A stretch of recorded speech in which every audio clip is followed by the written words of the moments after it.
Prime Minister, and now the Deputy Opposition Speaker.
Housewives and house husbands to claim a fixed wage from their working spouses because they already can get what they need from their working spouses. The working spouses are already willing to give them the money they need, and therefore there is nothing this fixed wage can do because they are willing to give what is needed, what is reasonable. And if they really are unreasonable,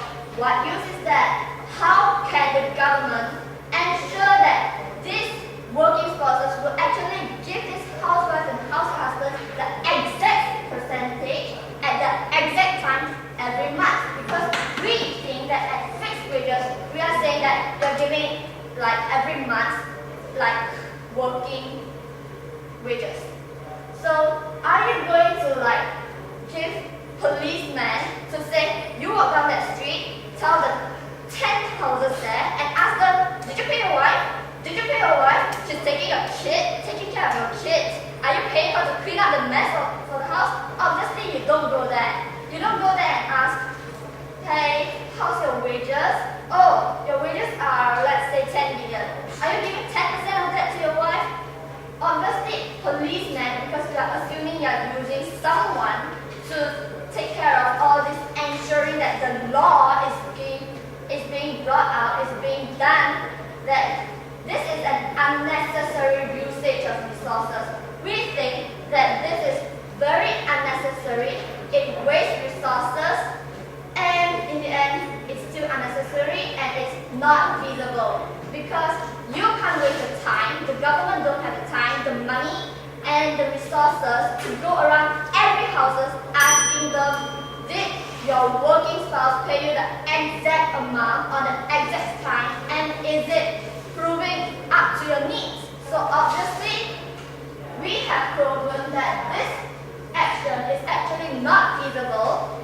It's unnecessary because we think that since they already are conceded to the fact that if they want more, if they need more, they can already give them it. So why put this baseline that is actually not necessary? And next, we had also said that as the status quo runs perfectly well right now, why go to more complication and establish a law which you cannot prove how you can uphold? And why go to all this trouble to do something that is not necessary? It brings back to the 2 point. We question the feasibility